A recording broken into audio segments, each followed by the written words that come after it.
I am Clarence John Laughlin, writer, photographer, lecturer, and above all, first and foremost, a book collector. I'm here appearing from the recesses of my loft to introduce you to some of the treasures of my library and the character and the atmosphere of this attic. Okay? We don't have enough film. So how do we do it? There's something else I saw that's got to be in. It's got to be shown. Okay. Are you ready to do this? Now wait a minute, let me think some more. Don't start rushing me because we're going to end up by wasting film. Okay. Let me think some more how we're going to do this. You've got how many minutes left? Well, we've got about...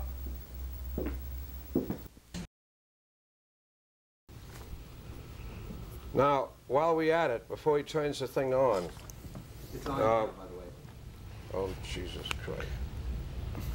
You better cut it off again. Okay. How was now, that? Now, wait, one more thing. Yeah. In connection with how I got started, I'm going to have to use this book. So I'm going to open the book, and David and I are going to look at it. And you're going to have to shoot it afterwards, right? Mm-hmm. After we finished. Right.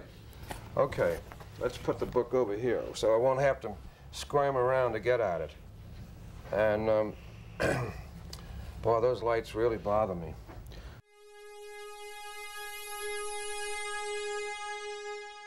Clarence discovered photography when he was 25 and taught himself how to use a simple 2.5 by 2.25 view camera. He began working as a freelance architectural photographer.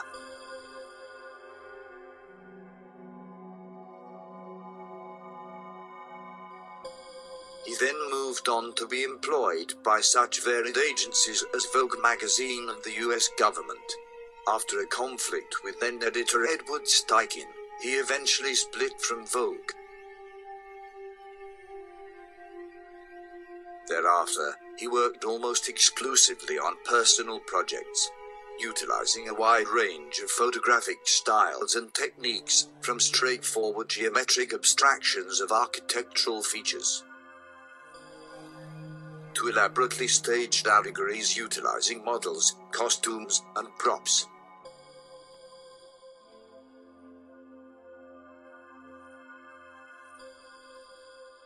His work contains many elements of surrealism, which was more common in European photography at the time. Many historians credit Laughlin as being the first true surrealist photographer in the United States. It must have been around 1920 that I started buying books. But that was in New Orleans. Oh, sure. I never got out of New Orleans for a long, long time after that. How was the library arranged? What kind... Now, wait just a moment. I want to show you an example of the kind of fairy tale books I was reading. Yeah. This was issued in 1904, and it's typical of the beautiful books which are being turned out for children of that period. It has a gilded, embossed, gilded cover. Inside of this book, the little girl who owned this book, who lived in London, in 1915, had made a little bookmark, and it had ribbons. The ribbons have fallen to pieces. It was tied with a little ribbon, and it would be inserted to keep the place in the book. That's the same bookmark? That's the same bookmark, and what has happened to this little girl, there would be no way of telling. But perhaps this is, when you start to think about this, I think it's very touching. Perhaps this is the last memento left to this child. She must be dead by now.